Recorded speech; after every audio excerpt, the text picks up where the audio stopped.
আমার বাপের বাড়ি থেকে শ্বশুর বাড়ি পায়ে হাঁটা পথ মাত্র 20 মিনিট। রেল লাইন পার করে বনমালীপুরের ভেতরের রাস্তা ধরে পায়ে হেঁটে বাড়ি যাওয়া যায়। কিছুদিন আগে বাড়ি গিয়েছিলাম, সেখান থেকে ফেরার পথেই চোখে পড়ল এই দোকানটা। এই রাস্তা দিয়ে সোজা গিয়ে রেল লাইন পার হলেই আমার শ্বশুর বাড়ি। আর এই হলো কাবাবের দোকান। এই রাস্তা দিয়ে সোজা গেলেই বারাসাত ক্যান্সার হসপিটাল পড়বে। আর এই রাস্তাটা চলে গেছে বনমালীপুরের ভেতরে।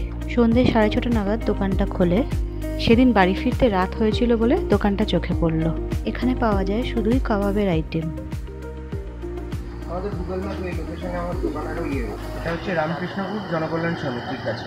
আচ্ছা, এই ক্যান্সার হসপিটাল থেকে যে সোজা রাস্তাটা সন্তোষেশ্বর হয়ে আসছে সেখানে দিয়ে সোজা 5 থেকে 10 মিনিট আগে কাঠকলার ওপর বানানো হয়। একদম খুবই ভালো। কী কী পাওয়া যায়? তন্দুরি পাওয়া যায়, রেশমি পাওয়া যায়, হরিয়ালি পাওয়া যায়, প্যারে কাবাব পাওয়া যায়। কাবাবের আইটেম আপনার? হ্যাঁ, এখন আপাতত পুরোপুরি কাবাবের আইটেম। পুজোর আগে ইচ্ছা আছে আরও আইটেম। আচ্ছা, আর এই যেখানে ফোন পে ব্যবস্থাও আছে। কবে বন্ধ থাকে? আচ্ছা, তাও হলিডের দিন খোলা থাকে, যদি কোনো হলিডে ফোন থাকে সেদিন। সাথে এখানে পেয়ারে কাবাবটাও মেনশন নেই, যেটার দাম হচ্ছে 20 টাকা। হ্যাঁ, ওটা 20 টাকা পিস। বা ওটা এখন গরমের জন্য সবসময় করা হয় না, বাট তাও আজকের জন্য আপাতত আছে।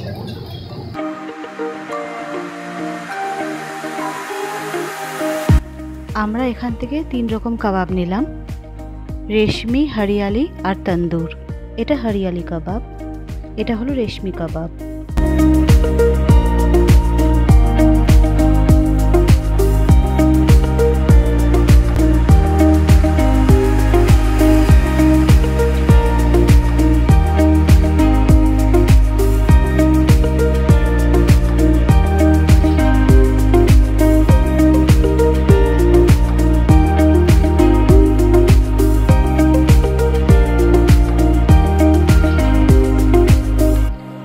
আমরা কোনো জায়গা থেকে খাবার নিলে সবার আগে মাথায় রাখি এর টেস্ট কেমন হবে। দাদা বলেছিলেন খাওয়ার পরে রিভিউ দিতে, তাই দিচ্ছি। দাদা, আমার ভীষণ ভালো লেগেছে।